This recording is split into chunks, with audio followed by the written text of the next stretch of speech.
Kita diskusi lebih lanjut tentang digital disruption. Semua hal nanti akan digantikan oleh robot.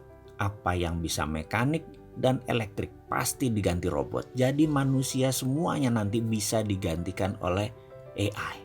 Artificial Intelligence. Disrupsi digital ini akan banyak menelan bisnis bergaya tradisional. Bayangkan gerakan digital disrupsi ini seperti gerakan vortex, yaitu gerakan baling-baling pesawat. Baling-baling itu kalau muter makin kencang dan makin banyak dayanya, makin melumat putarannya ke dalam. Ini gambaran industri. Mana yang makin ke tengah, mana yang makin mendekat dengan titik lumatan, makin hancur-hancuran bisnis itu. Pertama yaitu Google dan Facebook. Mereka adalah industri yang paling cepat mendisrupsi sekaligus paling cepat terdisrupsi.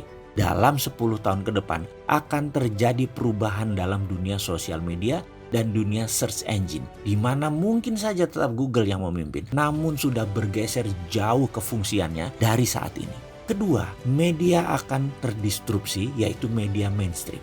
Kompas, Femina, Jawa Pos, RCTI, TVRI tidak tahu lagi sampai kapan. Namun di tahun 2030 rasanya semua itu menjadi dinosaurus, hilang. Contoh saat ini ya, Net TV itu tiba-tiba melay-off banyak karyawan.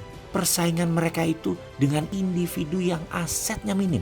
Bayangkan Net TV itu asetnya heavy sekali dalam overhead. Dan bagi perusahaan, overhead yang besar itu adalah kanker bagi perusahaan. Dibandingkan dengan apa? Dibandingkan dengan Ria Ricis, ya jelas aja penontonnya lebih banyak Ria Ricis. Kenapa? Karena lebih disenangi saat ini. Bayangkan, Net TV itu investasinya 3 triliun untuk dapat viewer 1 juta per hari. Channelnya Bosman Mardigu itu 1 juta juga viewernya per hari. Dari YouTube, IG, dan FB. Modalnya berapa? Kecil sekali. Atta Halilintar per hari itu 7 juta viewer. Deddy Corbuzier itu 6 juta viewer. Raffi dan Gigi itu 10 juta viewer per harinya. Modalnya nggak sampai semiliar. Bubrah itu semua media mainstream. Apalagi nanti waktu 5G hadir di Indonesia tahun 2020 dan 2021. Generasi milenial dan generasi Z tidak nonton TV. Nontonnya semua berbasis internet.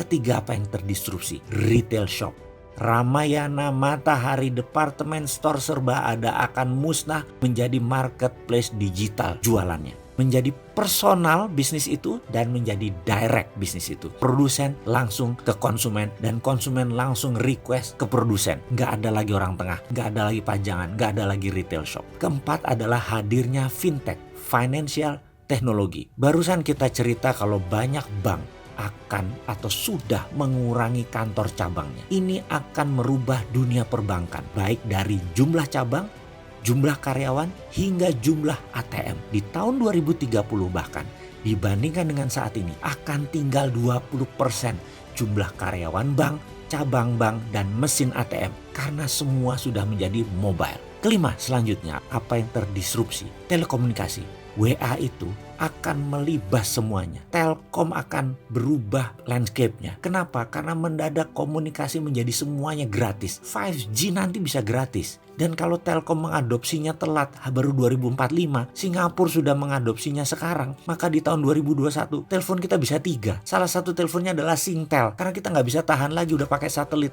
Semua wilayah Indonesia di cover dan gratis. Mampus itu Telkom. Tapi itu adalah bisnis yang terjadi bahwa telekomunikasi akan terdisrupt kalau tidak cepat-cepat melakukan perubahan game changing.